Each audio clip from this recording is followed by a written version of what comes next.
on up, do your thing.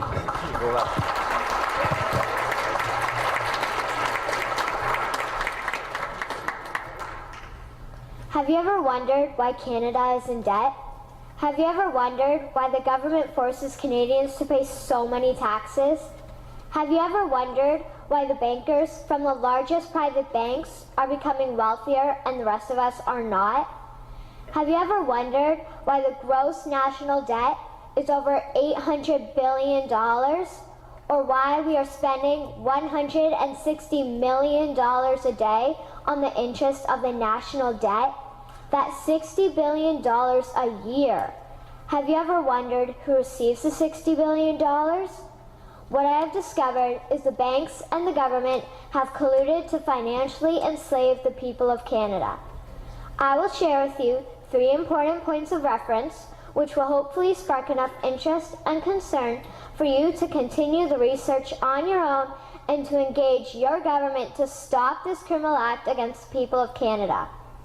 First, we will briefly examine the Bank of Canada. Second, we will see how our banking system works today. And lastly, I will offer a viable solution that we can petition our government to implement.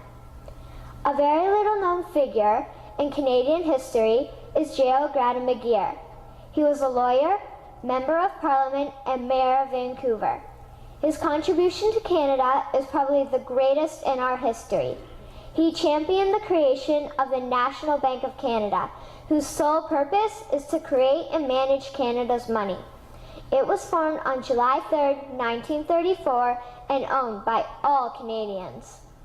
Until the 1970s, because of the Bank of Canada, Canada's national debt was held at a constant, manageable level, until the government decided to implement what we now have as our modern-day banking system that is robbing the Canadian people.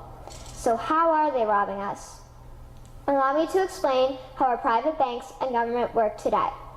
First, the Canadian government borrows money from the private banks.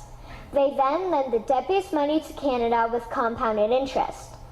The government then continues to increase taxation of Canadians year after year in order to pay back the interest on the exponentially growing national debt.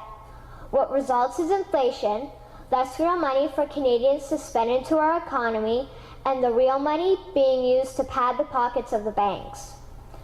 Also, the government gave the banks the ability to loan out money that doesn't exist in the form of loans.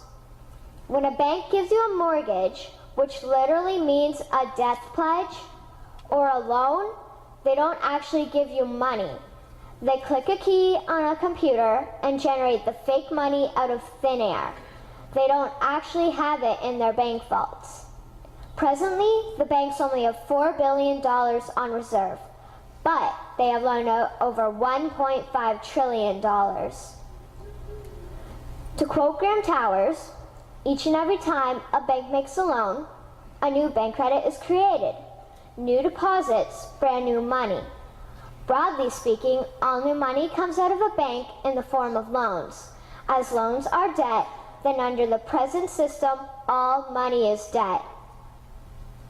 What I find interesting is even Jesus, in Matthew 21, drove out the money changers in the temple because they were manipulating the currency to steal money from the people.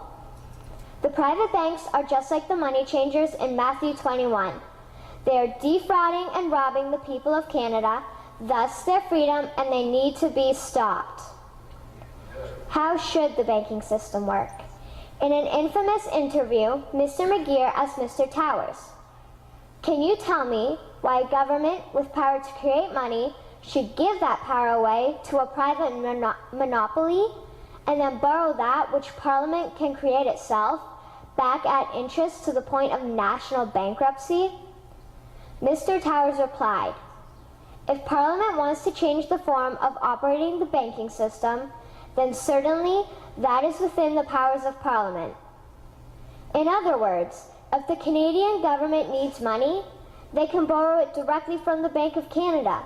The people would then pay fair taxes to repay the Bank of Canada. This tax money would in turn get injected back into our economic infrastructure and the debt would be wiped out. Canadians would again prosper with real money as the foundation of our economic structure and not debt money.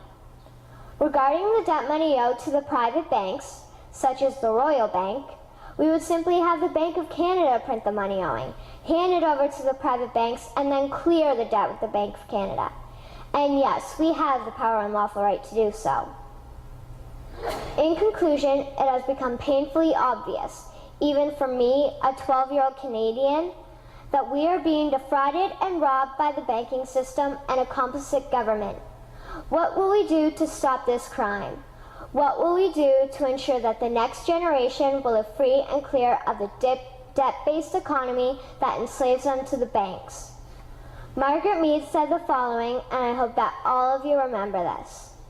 Never doubt that a small group of people can change the world. Indeed, it is the only thing that ever has. Thank you.